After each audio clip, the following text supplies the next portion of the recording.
Okay, colleagues, let's start our meeting. I hope you can see us well and you can hear us well. So welcome to our technical working group on mental health and psychosocial support meeting. Let me remind you that we have the national level meeting today.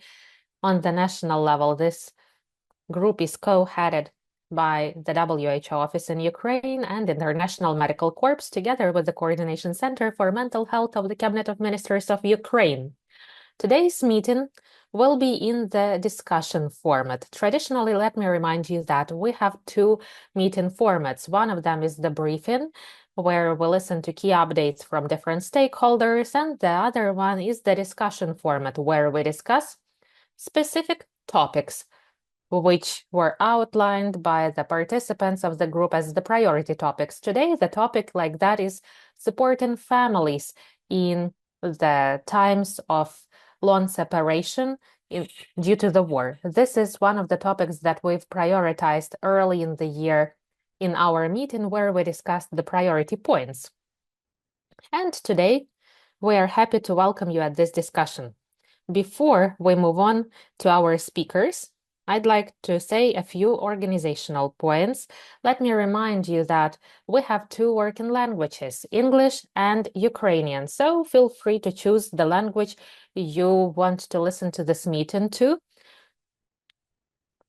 Choose the globe icon on the Zoom panel below and click on interpretation. Also, please put your name, last name, the organization you represent, and if you wish, your contact information in the chat, so that would add you to the minutes of the meeting and so that colleagues would have a chance to contact you as well. And one more organizational point, we kindly ask you not to use AI note-taking tools, since we create our own minutes of the meeting and we do share all the materials of this meeting with you in our Telegram chat and in our newsletter, so you will always be up to date.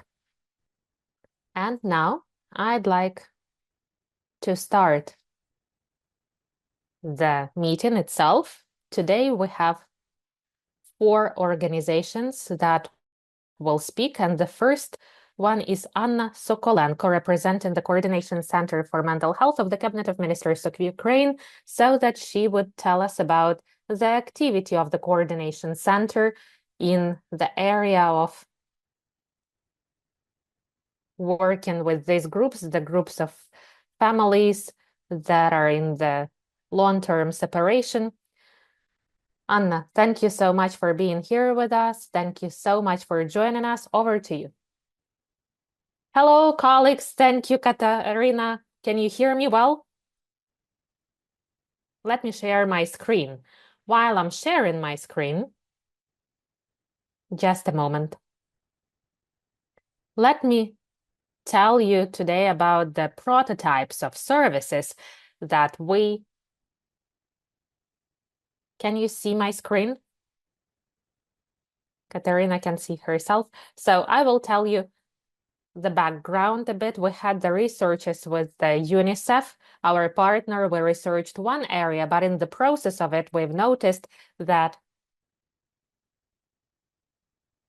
the red flag is the target audience, target group, which no one targeted directly before. It's women who are waiting for their loved ones, who are in the service members.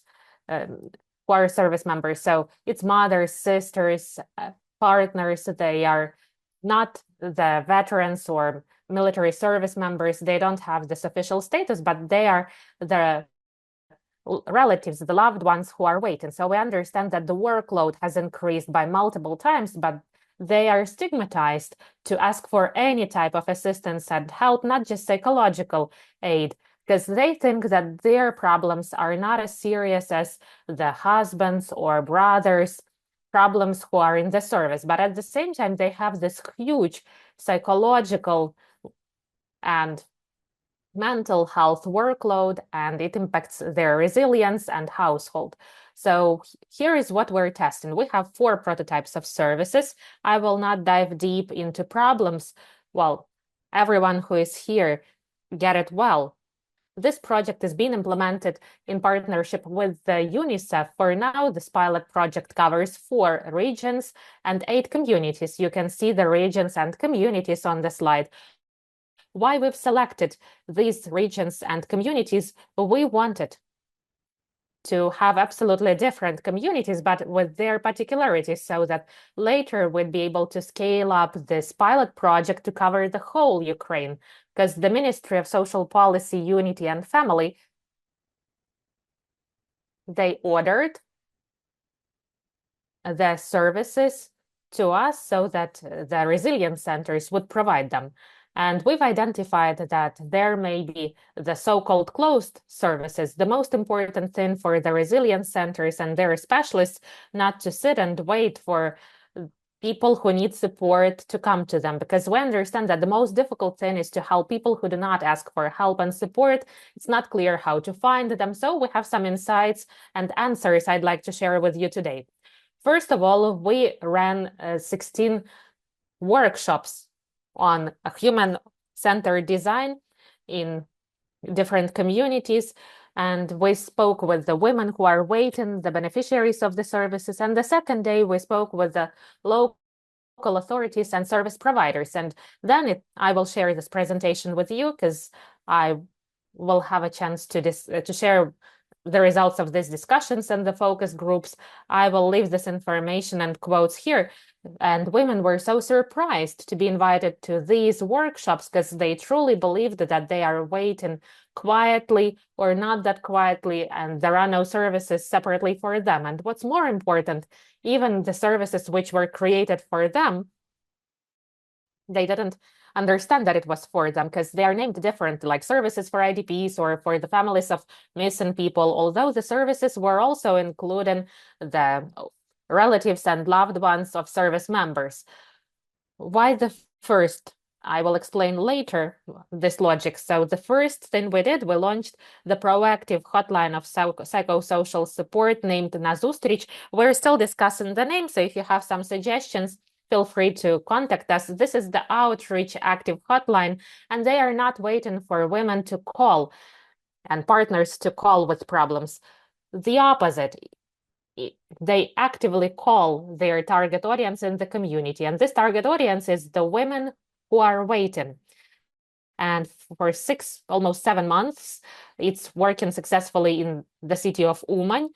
Kernel, socially responsible business company, has helped us a lot. Maybe you've heard about it. And here is what we've built there. You can see the way it works here on the slide, but where we have this outreach hotline. It works based on the Department of Social Protection of Population, and it is under the local authorities. For now, that's the way we support 3 psychologists, case manager, and the monitoring and evaluation specialist. Because over there, you understand that the outreach hotline has CRM system and a lot of other points to monitor. Before the launch of this outreach hotline, we had a separate training for the psychologists for the hotline and separate training for monitoring and evaluation specialists and case managers. We have the scripts for these proactive calls and will improve them next month, taking into account the experience of work in the city of Uman and the beginning of work in the city of Syla and the response of beneficiaries, whether they need such outreach hotline in their communities. Why does this outreach hotline work well? Of course, from the very beginning, the main aim of was psychosocial, psychological support. But we get it that when we call the women and ask them, how can I help you? On behalf of the local authorities, I know about you and I want to take care of you. Apart from psychological aid, there are a lot of legal aid possible and medical services, healthcare services, social support, social service support, or well-being of children support, and so on. So it's really important that in this entry point, there is case management system. So it's not just out of nowhere where you go to the primary healthcare facility and sign the declaration with the doctor. We support people in different areas in the healthcare, social sector, educational, employment, you name it. You can see the figures here. Well, whether the figures are high or low, well, that's what we have. We have some limitations on the number of calls. On top of that, when the woman gets the first phone call, she can call back to this hotline herself. And also, it has to work in the community level as a navigator of services. Also, there was a great example when the military service member who was on rotation, who came back for a while, and the woman shared her story. She called the hotline and she said that I received this type of support, the child received this type of support, we received psychological aid, and I'll share more about it later, but we have the support assistance groups in each community, and the beneficiaries are referred to them. And sometimes men called to this proactive outreach hotline and they said, I will not be for about a week or 10 days available. I informed my wife, but please support her. And our psychologists, they contacted the wife and supported her while her husband was in the service, while she was waiting and didn't have a chance to talk to her husband. Well, these are the main insights that I've shared. The clients say that this phone format simplifies the access to services because they don't need to go anywhere. It removes barriers. And really, we were so scared at first how women perceive the fact that someone is calling them. And the first question, where did you get my phone number? That's what they asked. But when we followed the script and explained everything and explained why we're calling, what it is that we're offering, all women, they were so thankful and excited because it never happened to them before. The second service is the support groups for women who are waiting. In all the 8 communities, we've prepared 16 facilitators for the support groups. They are all the specialists of mental health. And for sure, they work either in the local resilience centers or in the social service centers. I mean, these people will stay in the communities, and the knowledge will also stay in these communities, and they'll have their clients for the support groups.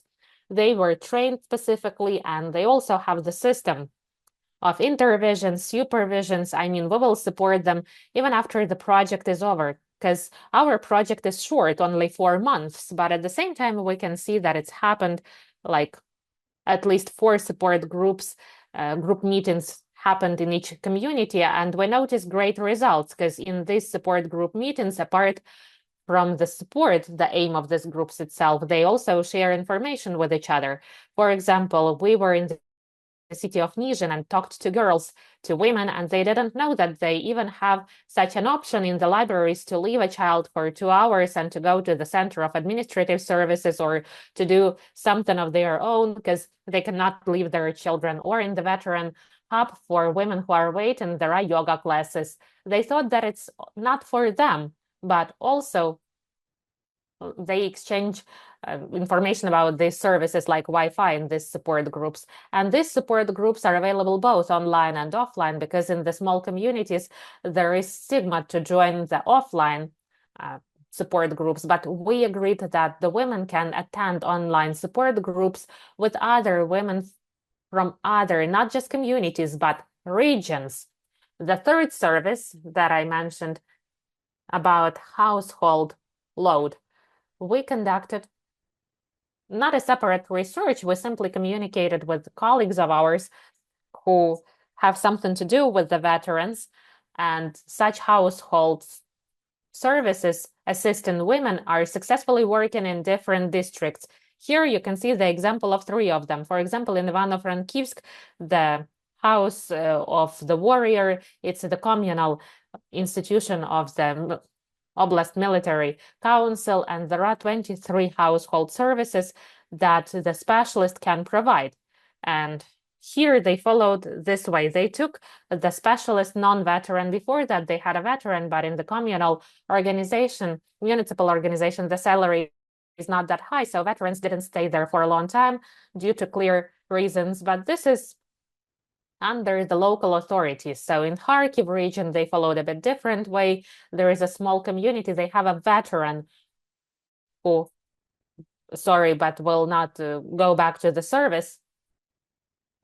And he's a master and specialist, and clear services can be provided. So they described, so the women called to the village council, there are administrators, and they agree with the specialist who will come and help. In Kyiv region, there is also the community service of joint family care. Veterans joined, female veterans joined, and they take care of children of each other, helping each other to have some free time. That is something that works. Let me go back a little bit. The network supporting the communities via the integration of the veterans' potential. We worked in the Zhytomyr, Ovruch, Berdychiv, and over there, veterans told us that they want to help mothers, women of their like friends who are in the service of their comrades and comrades' wives, starting from preparing the logs for winter all the way up to some household points, like how to install the boiler and so on.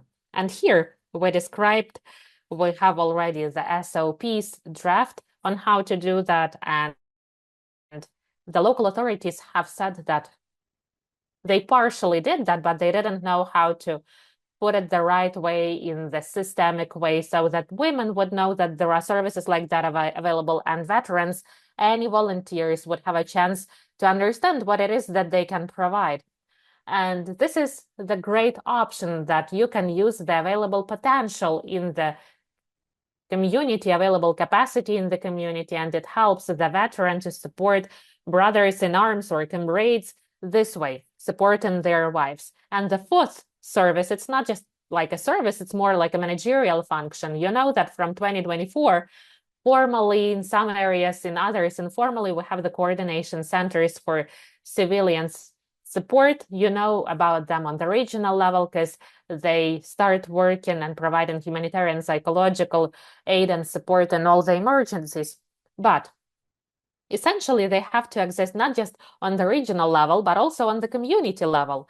Actually, somewhere they are just on paper, and in other areas they truly work and function. So we've decided that all this track, when the Resilience Center proactively calls people, finds complex cases, manages cases, provides household support, refers to the support group meetings, but there are also some complex cases which cannot be solved on the community level. So in Chernihiv Oblast, the pilot project is in Nizhyn and Bakhmut. We train the local authorities together with NGOs and together with the community. We train them to refer these complex cases up to solve them, because in some areas such complex cases are solved, in others aren't solved. But anyway, it shouldn't depend all on the will of people, so that we would have a system that is working. That's why right now we're developing the protocols for complex case management, referral pathways. But as I said, it's not a service that much. It's more a managerial track. We train how to manage resources and complex social cases. Out of what I've noticed, both in the city of Nizhyn and Bakhmut, in Chernihiv region, it was so valuable. In each area, there are professionals. I mean, the governmental specialists in educational, healthcare, police. We had the representatives of a territorial center of conflictation, the specialists of supporting veterans and demobilized people. So it was so valuable for them to have a chance to get to know each other better on a joint platform, so that they know the capacity of the community, the potential of the community. There is no simple question. Usually the questions consist of 3, 4, 5 components. So we train them how to work intersectorially, and that is so valuable. They say that we never even thought so widely, but to have all of that, they have to meet with each other. But all of that will be put into the algorithms and SOPs. Late April, we'll have a playbook on all of that I've just shared. That's why the idea is to sum up everything I've just said. We have the resilience centers 320 of them in Ukraine. That is the priority project of the Ministry of Social Policy in the All-Ukrainian Mental Health Program. How are you? Somewhere there are centers for social services, awesome social support services for veterans were opened. Ministry of Veteran Affairs initiates creating such veteran centers in each community. The entry point will be the same depending on the target audience, the women of those who are the service members. But these women can be proactively going for assistance themselves, but also we can call them proactively and call, how can we help you? At first, we need to ask them about their needs, then we can share what's available so we can be the great navigators for them and warmly refer them in the community to meet their needs. Also, within this project, maybe you've heard and you've seen that in the pages of the Coordination Center, we have such practice, a letter to yourself. It was when we had the Joint Action Day. Before that, we trained the psychologists, facilitators in the support groups, and at the same time, it took place in all the regions of Ukraine. This technique worked well in some areas, so we did that in a few communities, in a few cities. The point is to show these women who are waiting that we can see them. By we, I mean personally myself, local authorities, national authorities, in general, the societies, that we can see them and that it's valuable. Right away, let me highlight that our women worked in this technique, those who attended the support group meetings, group support meetings. And in these practices, there have to be additional psychologists because very often it causes a lot of emotions and people may be so overwhelmed. So these women, they need to have a chance to get individual services. Soon, from the Coordination Center for Mental Health and UNICEF, there will be the communication campaign so that we'd see how it works. Okay, that's it from me. Please follow our QR code to see our webpage where you can find all our products. We share everything. We do not keep anything to ourselves. We're not hiding anything. I've stopped sharing the screen. Yes, everything is great. Thank you so much. Feel free to ask questions, or will we have questions at the end? If possible, let's do it closer to the end. Right now, after the presentation, please, if you have questions, raise your hand. We'll give you the floor. But if it's possible, as a facilitator, I'd like to ask a question. How right now, these days, do you identify these cases in terms of different initiatives? You've mentioned the outreach hotline and others. I mean, how do you find this target audience in the communities? And how do you manage this information? Because if we speak about improving interagency coordination and cooperation, there may be a lot of specifics, what data can be shared, where the data is collected. I get it that it's quite a specific question. Maybe you have some general information. Well, first of all, about proactive hotlines, trust matters. That's why the information from the hotline is put without identifying any personal data. We don't share any names or any other personal data because people are from small communities, but the specialist, the case manager, describes this case. If it's a complex case that takes long time, it's done so that in this case would go up to the coordination centers for civilian support, but like the person is anonymous, non-identified. People can be found in different ways. It's a difficult question. If we're speaking about social protection service center, they know all the women whose loved ones are in the service because they came to them due to different issues. So also we work with the specialists supporting the veterans. They may inform the women that there are these outreach hotlines. Also, we have the cases where the support service for the military service members, like when, for example, there is an injury or some difficult case, or when the person is missing, then they also share this information with the woman who is waiting for this service member. By the woman, I mean like that is a partner, wife, mother, sister, all women who are waiting for the loved one in service. So this woman can contact this hotline and receive all the psychological support and all the other services needed on the community level. Thank you. Thank you. Thank you so much for this important work of the Coordination Center. I think that these initiatives are truly interesting.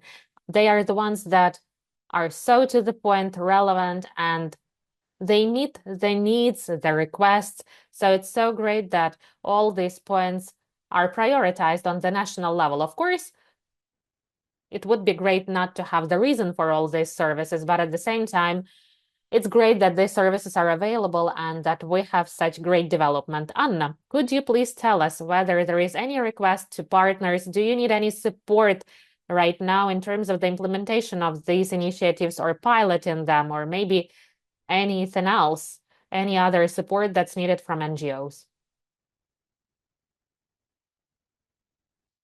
I haven't faced such requests, Actually, NGOs, we will ask NGOs if we take new communities for the trainings. We'll ask NGOs to support the group support meetings online. In terms of the veterans track, well, in general, we work with Restart organization. In terms of the support groups, the Syla Ukraine, the NGO supports us. We use our also network. We have specialists of mental health. So in terms of the services and components, you can see what support we need. And it's so valuable that the social protection authorities proactively help us. I mean, the resilience centers, the centers for social services, veterans hubs. I mean, here synergy is fantastic in terms of the managers from governmental and non-governmental sectors. Thank you, Anna. Thank you so much for taking your time and answering our questions.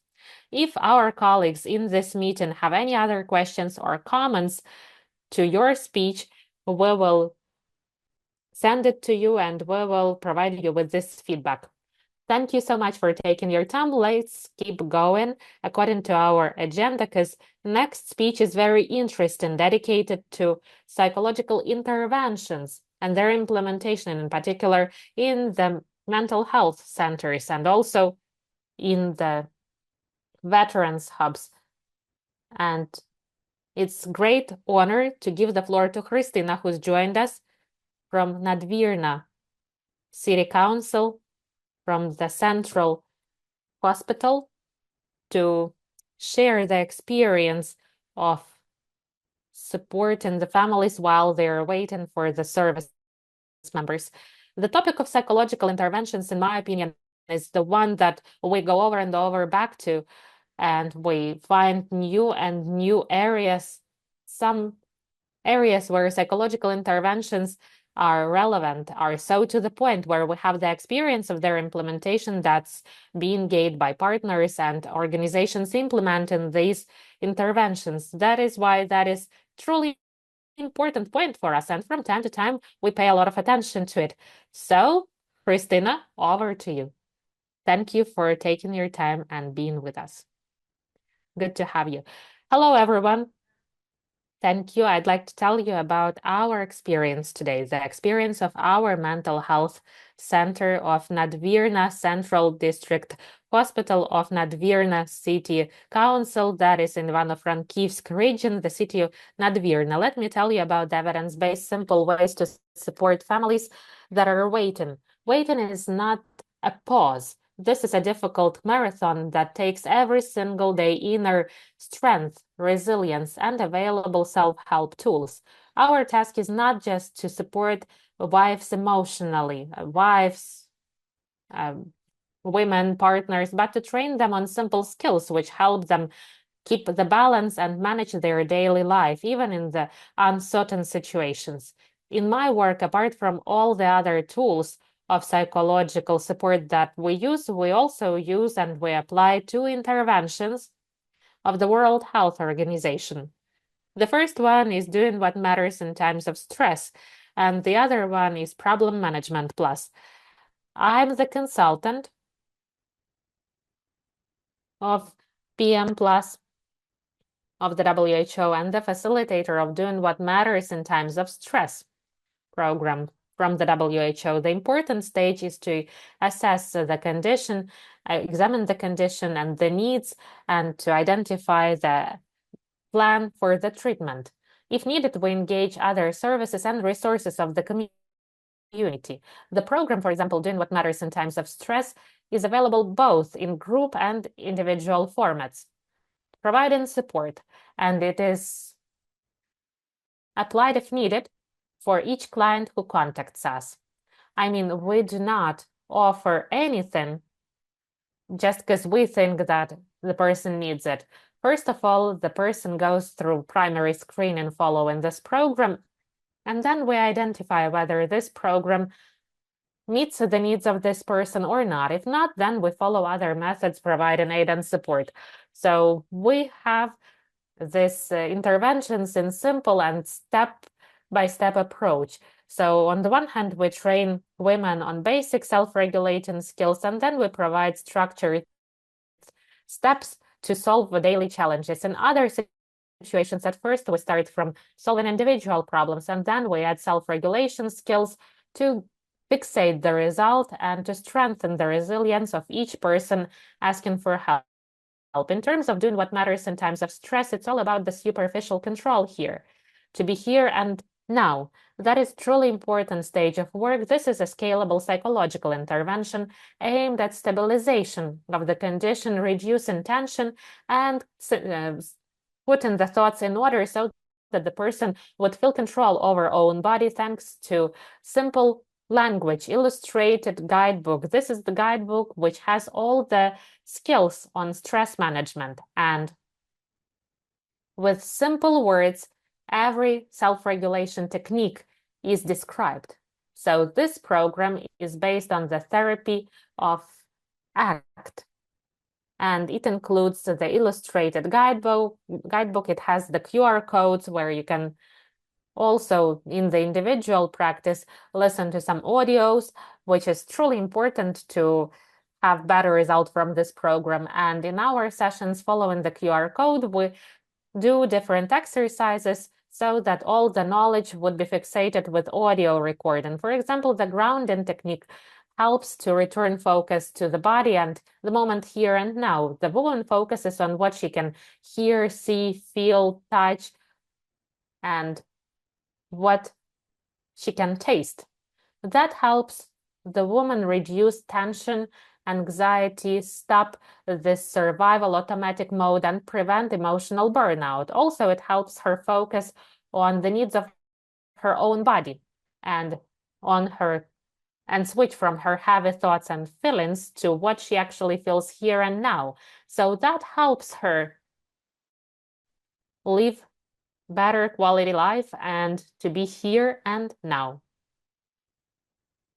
That is truly popular saying right now, being here and now. Very often we don't know how to achieve that. So this program is aimed at helping people get trained to be here and now. Also, there is a very interesting technique, unhooking, which helps notice nagging thoughts, which burn people out and take a lot of energy. We do not suggest fighting thoughts. We do not suggest chasing away the thoughts because it's impossible to get rid of the thoughts. Instead, the woman learns to separate the thoughts from reality, to have value-centered approach, to remain the pillar for herself and her family. That's important. And it's all about being kind, not just to others, but to remember, first of all, about yourself. Because taking care of yourself, you get the resource to take care of others who need that.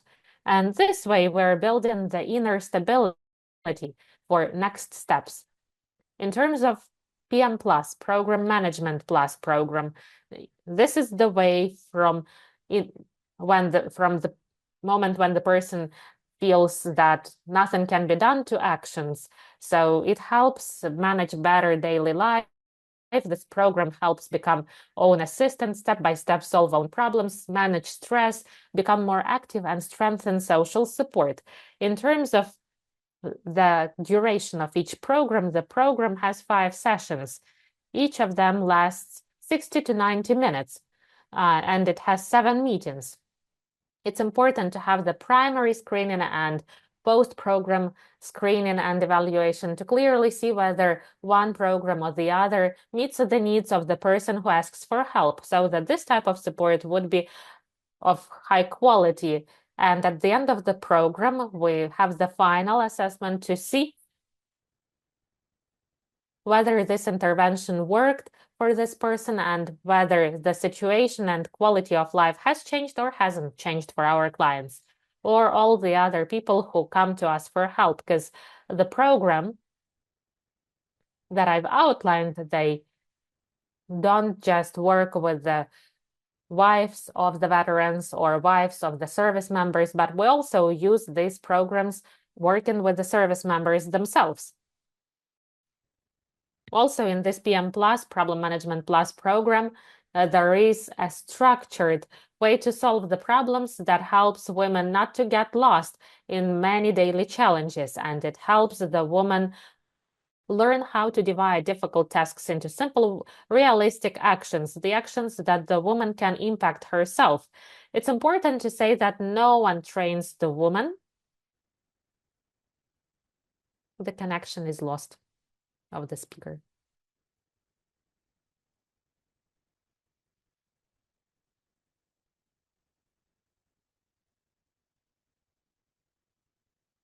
It seems like the speaker has interrupted connection. Trains what to focus in life on, and we start from the simplest problems for the woman to understand what can be solved first and why it's so important. Because the wife or partner, the woman is left all alone with the unresolved tasks, which earlier she solved with her husband, who is in the service right now. It's also about returning taking care of yourself, because in chronic stress condition, women often overlook their own needs. So PM Plus program helps return simple, regular actions into life. The simplest, some basic things like keeping in mind the fact that you need to wash your face or brush your teeth.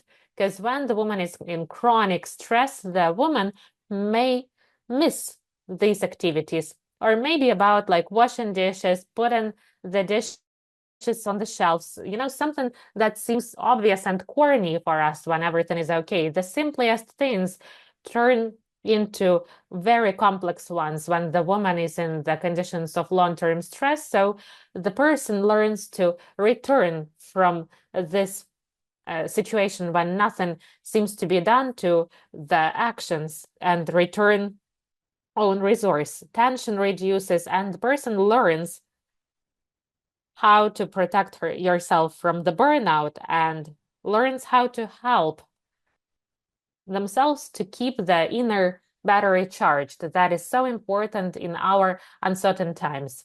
And it's so important that both scalable interventions help us look at the family as one whole system. So why does it work? Our aim is to help the woman become the emotionally stable pillar for her husband. When this woman has self-regulation skills and can cope with daily challenges, when the woman feels capable and acts according to her values, this woman becomes the pillar of stability for the whole family. So resilience is the foundation, the pillar that the service member can rely on when the service member comes back home. Unfortunately, we cannot change the war situations no matter how much we want that, but we can give the families tools which strengthen mental health and help preserve the families and build resilience despite different challenges of life. The combination of the interventions of the World Health Organization, I mean doing what matters in times of stress, and Problem Management Plus, makes our support of high quality professional evidence-based. It's the one that's been tested worldwide and it's proven to be effective. In our work, many times we managed to verify that. One of the favorite phrases, both mine and our clients who ask for help, is this phrase from the program of doing what matters in times of stress as the answer to what to do in the uncertainty times, in the times when we don't know what awaits us around the corner. When the times are absolutely unstable, the great phrase is that you need to change what can be changed, accept the pain of what you cannot change, and live according to your values. So how can we achieve that? Think about what you're doing with your own hands, with your arms, with your legs and feet. Think about what it is you're saying with your mouth. Hug, support, be there for each other, come to help, shake hands. If you can, hug your children. Don't forget about them. Take care of those around you, but first of all, take care of yourself. And keep in mind that words help you love people. Thank you so much for your attention. Feel free to ask questions. I'll gladly answer them. Thank you. Thank you so much, Khrystyna. Thank you so much for such life-certain presentation, I'd like to say, and for sharing your experience, for the willingness to share it. Could you please tell us, could you probably maybe give some examples for our participants? Could you describe a case about how these interventions were implemented in your practice? Something that you remembered, maybe something that worked well. I mean, these interventions worked well. Could you share such examples? I think colleagues would find it interesting to listen to it, to hear some practical experience of yours. Thank you so much for this question. I have a few cases like that. I'd like to share two of them. One of them is about the wife of the veteran, and the other one that I'd like to start from is about a young woman, a young girl. She had neurotic pain for more than 10 years. And with her, I used Doing What Matters in Times of Stress program. It was so important for me as a clinical psychologist to learn if she had medical examination, to exclude biological, physiological reasons for her pain. And turns out that she was fully examined, that there are no physiological reasons for her to feel pain in her legs, and also she had panic attacks, which came out of nowhere, not due to stress or in a specific period of time.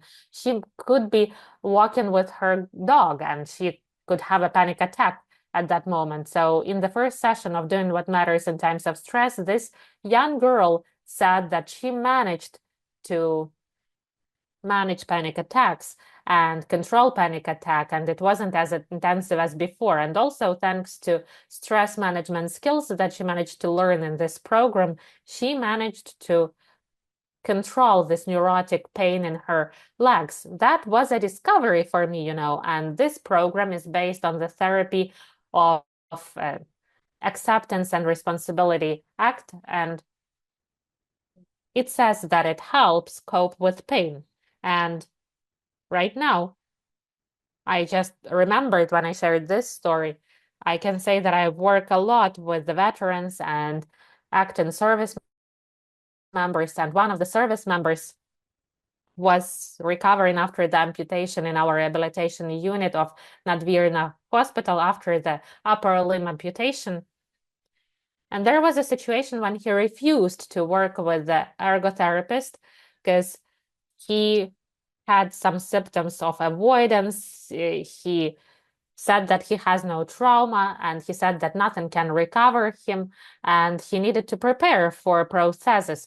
And preparing for prosthesis, he needed to do different exercises for his arm, at least a little bit would recover its sensitivity. So I also applied with him this Doing What Matters in Times of Stress program. And when we worked on the grounding technique, at first we worked on it, paying attention to the illustration in the guidebook, and then he listened to the audio recordings, and he just did everything that the audio recording exercise said. And he said that he feels this pain in his arm. It wasn't phantom pain, it wasn't long term, but he said that in a month's time, before he got to us, he didn't feel any sensations in his arm.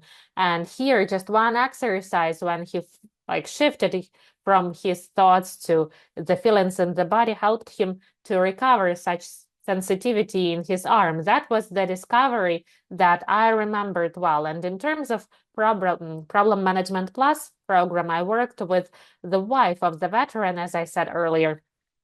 And this woman came to us with a depressive condition, uncertainty. She couldn't take care of her child.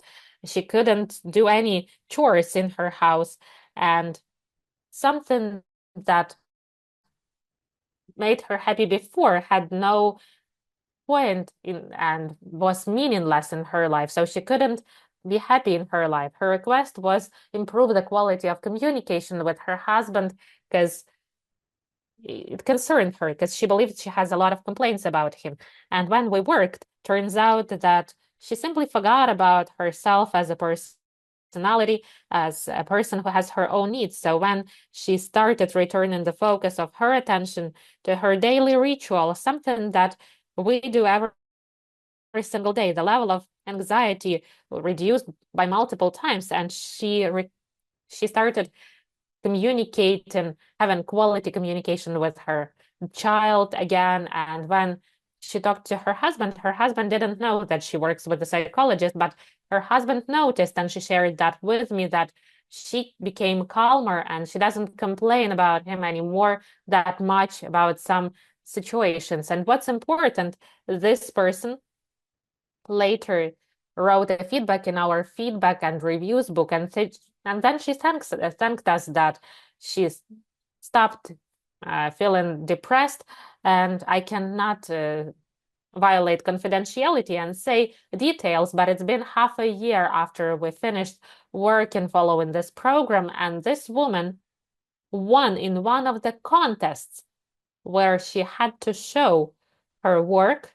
The work was not very simple. It was very creative, very active, and she got Grand Prix there and received all the possible prizes and awards. So that was a great showcase that the intervention works in the life of the person. And after she finished this intervention, it also continued working because we initiate and launch the processes. Of course, without cooperating, working with the psychologist, it's impossible. But the processes in life start being irreversible. Those processes in a good way of, in the good meaning of it. Thank you so much, Khrystyna, for sharing valuable, great cases, examples of how these interventions work. And thank you so much for the awesome work you're doing in your practice. That's why we want to thank you so much that you've joined us today and shared such cases, such experience. Thank you for sharing how these interventions are being implemented. And we truly value this opportunity to exchange this experience in our meetings. Thank you so much. Thank you. Okay, colleagues, let's keep going because we also have two presentations planned for today, two more. And as you can see, we're trying to show different approaches, something that may be helpful when you work with the families who are in the long-term separation due to the war. As you know, we always engage different stakeholders. We engage the experience from the national level and the experience of the implementation of some global practices, but at the same time, we're always engaged in different NGOs, volunteer organizations, civil society organizations, and so on. So right now, I'd like to give the floor to Maksym, who's joined us from the volunteer organization Vesta. And he will tell us about the work of the organization. We've heard and we keep on hearing a lot of positive reviews about the work of the organization. So today we want to really thank you, Maksym, for being with us. Good to have you here. Over to you. Thank you for sharing your experience with us. Thank you. Hello. Next slide, please. I am in the other event, so unfortunately I cannot share my own slides. So thank you for supporting us technically. So Vesta has been working for a long time. Soon it'll be 10 years. It says here more than 5 years. So we've started more or less systematic work from 2017, and there are a few important directions. Everything started around veterans and service members and their needs. But of course, we work with families and wives. We work with different populations and those who are waiting for the service members, families waiting for the POWs, prisoners of war, or those who are missing. So some needs are similar for different populations. Some are different because the family is waiting. When you wait for someone and you know that this person is alive, it's a different thing than waiting for a missing one. It's important to highlight that full-scale psychological support in the situation when the person doesn't have basic social needs met, that's difficult to do. So over time, we opened legal department and social care department, providing different consultations about employment, benefits, social benefits and payments, and so on. So it's also an important mental health support stabilization factor. The person who has the support in solving complex life questions on psycho-emotional level feels better. Of course, we work with different complex of needs to help organize the lives of the families better. Next slide. We have different formats of services. We have psychological support. There are consultations, individual ones, where we work on the requests, we provide the support to improve the condition and solve some personal issues. We also have the support group sessions for wives. And this groups of support, they help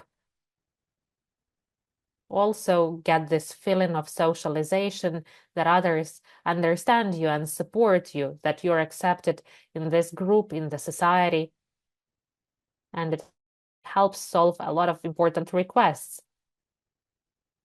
So those who work in this area, you know about this request to be understood, to be in the circle of like-minded people, because we often see that they feel alienated and that most people in the society do not understand them, and the war doesn't help that. When you are the wife of the service member, you're waiting for your husband for a long time. And these wives may feel that those who do not have this experience do not understand them. So also, our advocacy work is also related to that, and communication work is related to that. We train how to communicate with veterans and their families. It's an important component of our activities. Our lectures help others better. Sorry that I use the word better in this context, but it helps to better behave. But I hope you understand. We have the self-help journals as well, because they help people cope better with their own challenges. Next. Mostly, we provide online counseling sessions that helps us cover more people from our target audience. And we know that a lot of wives are abroad. In my experience, I have half of all my clients like that. I'm a psychologist practitioner, and of course, when the wife is abroad, it causes additional troubles, additional points to consider to get the psychological support for these women where they are. It's very often difficult, or they cannot get psychological support in their mother language. So it impacts the understanding of them, because people who are not in the context of our reality very often cannot give this opportunity to help. So the person, like when he or she offers, a specialist offering some holidays, offer like seems like torture. Of course, it's this opportunity to get psychological support from Ukrainian psychologists is an important factor, and we're trying to do our best to help this area. Next slide.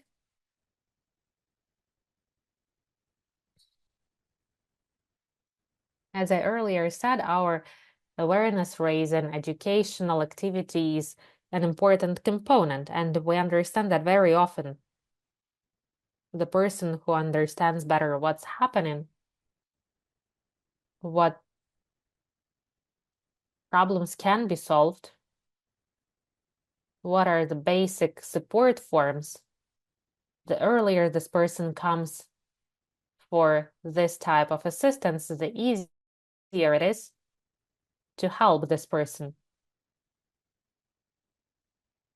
That's why we provide different lectures, seminars, trainings, which help people with different requests. Not always these requests are about psychological counseling sessions, but more it may be about understanding yourself better. Out of my experience, the request, is it normal what's happening to me? Or is there something wrong with me? So you can help this request in the educational awareness training format. The person understands that he is not the only one with this problem, and it gives strength to somehow cope with this challenge. Also, it's important when we speak about social interaction for people who are around the families of veterans and veterans themselves, so that in the communication, trigger topics would not be discussed. Sometimes people who wanted to help and support the wife who's waiting for her husband to return from captivity, because this, like, they don't really understand what topics are forbidden and what needs to be done, even unconsciously, they can cause pain that we're trying to avoid, so that there wouldn't be like these uncomfortable questions, or as few as possible. Next slide, please. As I said, since a person often in our conditions, we all live in the same condition. When we don't have the electricity, no heating, workload, like so many issues, it's important to have something that helps you help yourself on your own. That's why,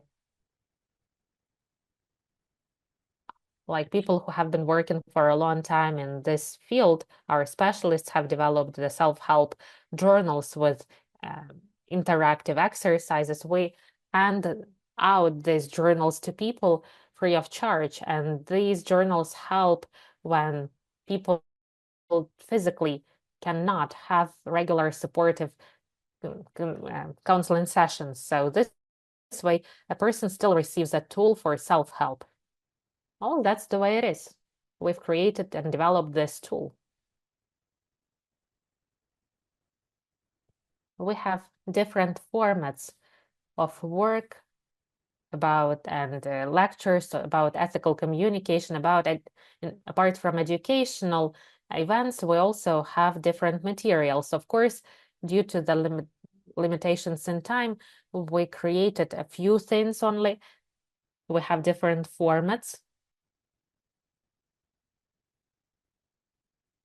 or those who lost family contacts, or they work with our target population, they can read how you can better communicate with our target group better. Next, all in all, to sum up, I think it's truly important to keep in mind that all in all, comprehensiveness of services is important. And all of us on the levels where we're working, on the organizational level, on the level of interaction with others, we need to build the system of interaction and care, because the person who faces high quality psychological aid services and who can solve social issues, this person feels better. That's why we're doing our absolute best to have comprehensive approaches. And this gives us an opportunity to consider and take into account individual and group particularities, so that our support and assistance would be just not effective here and now, but would provide long-term effect and improve the culture of interaction support when on different levels people face this support. Let me repeat saying that it's better to prevent something than later solve the issues.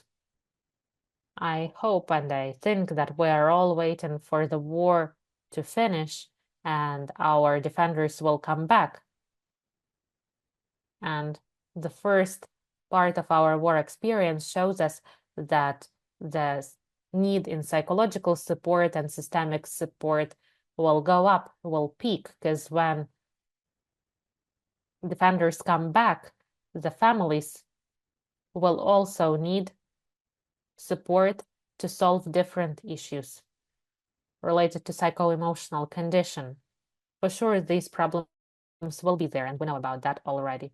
I think that that's it. Thank you. Thank you so much, Maksym. Really. We heard a lot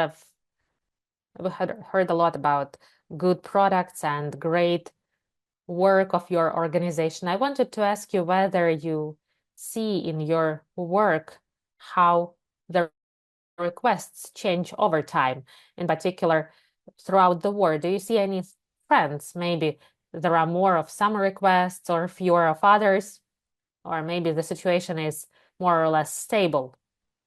I think the situation may vary. We can see the change in requests. In my opinion, I'm sure that statistically we need to run researches about that to collect this data and maybe to state something with certainty. But what I can see and what my colleagues see, what we discuss in the intervision sessions, the length, the duration, the time has become an important factor. And of course, the condition and like this waiting for 5 years differs, the condition of waiting differs from the first year. So I joined you only in 2025 because I used to be in the service, but like we can see that colleagues who work from the very beginning, they notice that it's different. Of course, long-term exhaustion provokes the development of disorders and exacerbation of different other physical conditions. We never know when it's all gonna finish. So if early on we had some hopes that this war will be short-term, now it's clear that it's not short-term at all. That's why it's so important to provide long-term support, to educate, train people on self-help skills. And colleagues shared very interesting results about self-help skills. So, of course, it'll be helpful even in peaceful times, because helping yourself improving your life and condition is always a great thing. And of course, they can ask for help. Thank you so much, Maksym. I can see that Iryna has raised her hand. Over to you. Hello, Maksym, could you please tell us? I have a question. Have you tried, have you thought, have you implemented work with sexologists, couple therapy with a sexologist or veteran work? Because I often hear that service members have a problem with their potential. Have you implemented the work and services of sexologists? Maybe have some cases. We discussed the position of sexologist in our organization. We are actively trying to find a sexologist. Out of my experience, clients have such requests, and they need to resolve their issues of mental health or psycho-emotional problems causing this problem. Sooner or later, we will have this specialist, because long-term deprivation, sexual deprivation, and stress impacts the sex life. Of course, no way it doesn't. I think that when the defenders globally come back, I hope it'll happen, and I hope demobilization will not happen after the disability, or like when demobilization becomes a massive occurrence. We need to be prepared to that. And we need to have trained sexologists who will help, because right now all these sessions are very rare. And when the problem is there, like the husband comes back for 10 days, it's not just like the husband returned from the war. So I think that there will be the need in that, and it would be great to have a specialist, a sexologist, helping people in this field. Thank you. Thank you so much, Maksym. This problem is really relevant. I think it's probably impossible to cover everything in one meeting, but I think it's important to exchange experience and hear about different approaches and interventions and methods. So of course, I'd like to highlight also these journals that you have. We also looked at them, and we find this tool very interesting for work. And right now, I'd like to give the floor to Iryna so that she'd share the experience of Syla Zhyttia, the strength of life, with us. She's the founder of this organization. We have a coincidence, because a lot of the experience is shared with us from Ivano-Frankivsk Oblast today. So this organization is from Kolomyia. Iryna, over to you. Thank you so much for being here with us. Good to have you here. We're so interested to hear your experience. And my colleague will show about the work of the organization. My colleague will share the presentation about the work of your organization. Iryna, over to you. Can you hear me well? Yes, we can hear you well. Sorry, I'm at work, and we have some situation here, working situation. To be brief, introduction. I want to thank that you show interest to this group of the family of acting service members. Earlier, no one worked on that. 2 years ago, when I gathered the wives of all service members of all categories, I did that within my own therapy in the full-scale invasion. For half a year, I was the wife of the service member, but then my status changed, and I became the wife of the service member who died. But I understood that no one works with this category of wives, mothers, daughters of service members. Out of my own therapy, I have the experience. My story started in a year. We started up this organization. So please put on the screen, because I use my phone to speak. So we had a report created. Just look at the eyes of these women, the eyes who come to our meetings in the organization, because their eyes can speak for themselves, no matter what people say, but asking for psychological support is not very popular. People go to dentists, different doctors, but they do not go to psychologists. Psychological therapy is quite stigmatized, tabooed, and since we are in a small city, 150,000, and when I work as a specialist supporting the veteran and demobilized person, and I say, ask to join us for a therapy, it's perceived with stigma and prejudice. Or the first speaker said that women neglect their loss, they neglect their needs because their husbands, partners find it more difficult. So they neglect their own loss because the loss of communication, the loss they have is neglected because their partners find it more difficult to leave. It all leads to the fact that all in all, we will have not an easy society that is right now on the level of children, because if there is no mother around, children will have unstable bringing up and unstable emotional condition. Children also experience loss of the father who died or who is missing or who is in the war.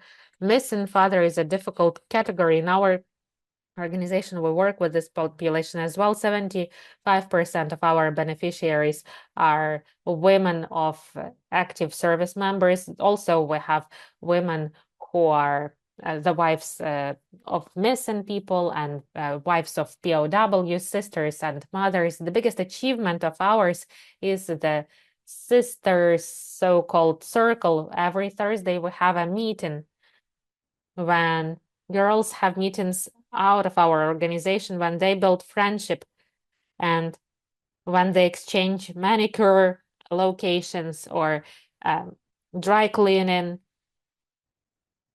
locations. So they share such points. If someone needs to look after someone's children, they help each other. If someone needs support, they unite and provide this support. Unfortunately, when they received the notification that these women, they have the change of the status, this story is very painful if their husbands die. And as a group who can help, we help.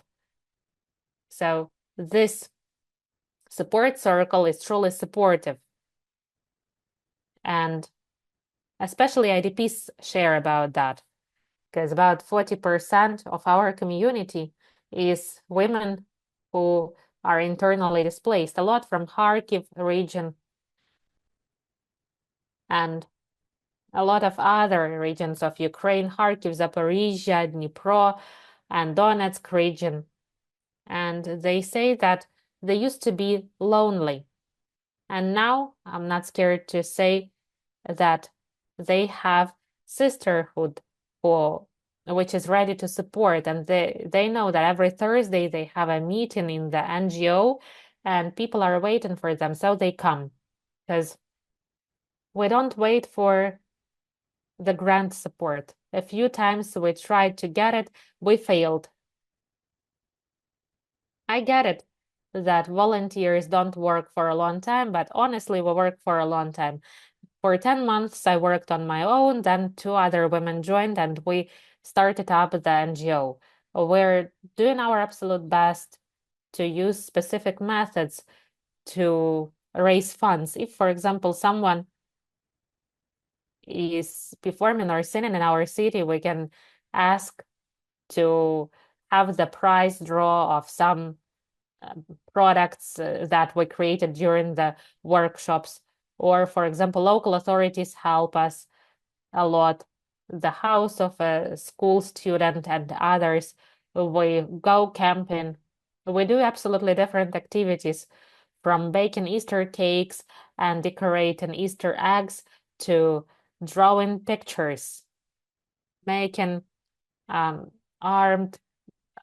products and toys, everything, well, toys, and absolutely everything we can hand make, we do it. And many, many times women said that, especially when the workshops are long, we had a 3-hour workshop and we made the Christmas spider. When you do something with your hands, with children, psychologists recommend doing something with your hands because the cortex of your brain works differently. Our brain switches off from expectation, from waiting. Of course, we keep on waiting, but it goes to the background. You sit and talk, you drink coffee, you do something with your own hands.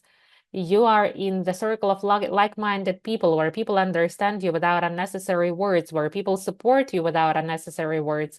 And when you understand that you're loved and you're there and people are there for you. That's it briefly. Thank you. Thank you so much, Iryna. In my opinion, this is a truly important point of work with this target group. This whole support on the community level, the creation of this community where people can join each other, where they can see others with similar experience, and so on. I think that it's truly important. You know, once we organized different trainings, and there one point was brought up about what needs to be done in case the status changes, the participant's status changes. Yes, this is the most important pitfall where it's very difficult to work. Maybe you can share what it's like in your organization. How is this process built? Because I've heard that different organizations approach it differently. Some are trying to separate these groups. Others, they continue having these women in the same community. Like there may be some conflicts, not like conflicts, but tension in the group due to the change of status. Well, you see, actually, I'm a specialist supporting veterans, as I said. Once a week, we have the meetings of specific categories. We divide people into categories, be that the military service members or the families of the soldiers who died, or the families of those who are missing, or the families of those who are the prisoners of war. So it's important to divide that. If this is not a sustainable community and people coming from time to time, or people who come once a month and so on, then yes, you need to separate them. But if we have meetings every Thursday, different people come to our meetings. For the workshops, we have up to 20 people because otherwise it's way too loud and there is no, it's impossible to talk, to discuss, something to share. We start, saying that, oh, I didn't go to a dentist, and like the dentist will not know what will happen to our husband, as we can see it in memes. So here also participants, they share the pains of their lives. So we do not divide because we have a sustainable group, more than 100 people. We have our own Telegram channel. We post all the updates relevant to us. The local authorities, they also give free of charge tickets to the theater, philharmony, or some performances in people's house. And we can see that girls divide into groups to go. So they say, okay, last time we went there, this time, like the women of other category can go, and then they come back home. So we have sustainable community and would not divide them into categories. If we have some sessions with psychologists, for example, one time every 1.5 months, we have group psychological session, and we try to choose some general topics. If there is the need to provide individual counseling session, it's a different track, but we try to choose general topics so that we wouldn't trigger each other. Some wives are waiting, others have no one to wait for, others don't understand to wait or not to wait, and others are waiting for their husbands to return from captivity, and they don't know what condition the husband, brother, or father is in, because we have a few daughters as well in our group. So we do not divide our community like that. And this psychological support groups, if we work with a psychologist, we speak about how to be resourceful, how to bring up kids. I implemented that for our girls. So Maksym, I wanted to know how it works with service members. We have a sexologist working with these topics. These topics are tabooed, but due to that, a lot of different marriages fall apart, and somehow we'd like to help. Thank you so much, Iryna. That is truly valuable experience, in my opinion. I think that there is a lot of specificity that does not depend on what the community is like and how it's organized. So thank you so much for sharing your experience. Thank you for being with us. Thank you so much for the attention to the wives of active service members. Thank you. There are so many of them. Thank you. I think it's not the last meeting dedicated to these problems this year, because there were so many requests about separate target groups. So right now, let's move towards the end of our meeting today. I want to thank all the speakers for joining us, sharing our experience, sharing your experience. And I'd like to give the floor to Victor Vus, the co-head of the Technical Working Group on Mental Health and Psychosocial Support from IMC, to sum up and maybe share some own reflections. Thank you, Victor. Over to you. Thank you so much, Katarina. Let me continue and start from summing up. I want to thank for all the organizations. I heard a lot of cases. I want to thank you for your motivation, for your work, for everything you're doing, because your work is truly relevant. It is so much needed. And I can confirm that myself, because my son, one of my sons, is in the service, and I understand what it's like to wait for him to come back. The other son I have died, unfortunately. And I'd like to start and say that today we heard about the best practices of such work, the best practices of different MHPSS actors in this field, about their cooperation and how all of that can be done in current conditions. If we run the analysis of trends, we can see there are two trends. On the one hand, this is the trend to build horizontal network of services. I mean, different services, different forms in different contexts, and so on. For example, support groups, proactive outreach hotlines, different discussion forums, and so on. Multidisciplinary approaches. But on the other hand, we can see this need in standardized procedures, standardized documents, policies, and protocols. Our main task is for all of that to be like two pillars supporting the work balance and the work with the veterans and service members, not to have two controversial points. So how to make it possible, how to ensure that? There is a huge need and big trend these days. I can make this conclusion based on the work of our regional visits. This is the need in systemic information exchange among different participants of MHPSS area. And of course, what Anna has said, Anna Sokolenko, is about supporting governmental initiatives. I mean, the resilience centers, youth centers, mental health centers, and so on. I've been to one event, and the question was the following. You know, everyone knows about the resilience centers, but please raise your hand if you know where in your city, in your municipality, you have this resilience center. And out of 30 people, only 3 people raised their hands. And they know because they work there.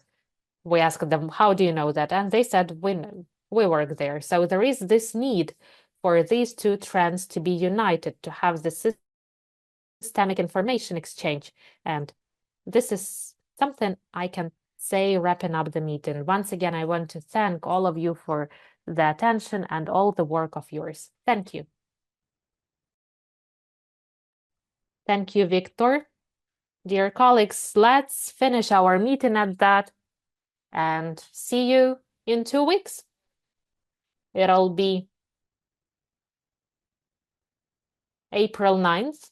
We will have the briefing format meeting, and we stay in touch until then, and we will share all the materials in our Telegram chat, and we will send you all the materials in the newsletters. Thank you, take care of yourself, and have a wonderful day. Goodbye.